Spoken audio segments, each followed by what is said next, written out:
NKE stock analysis tomorrow, 30th of June and onwards. In this 1-minute video, I'm telling you my exact play and all that good jazz. And as the only guy in this space, it's taken me 5 years to learn this stuff and 42,000 videos documented in this space. I mean, no one else has documented 42,000 videos like this. It's taken me 5 years. And with Nike specifically, it's a bullish market. And what I'm looking to do is just double down on this, because you can see my previous idea. Looking to just hopefully buy at least towards 74 bucks. We're 72, so there's not much big discrepancy, but it's decent for a day trade.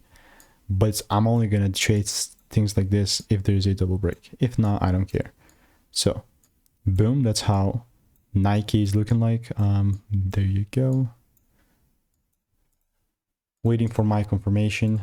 If not, I don't care. So, if you want to learn how I'm making all that, click the first link in the description. Get the exclusive risk-free resource and sauce.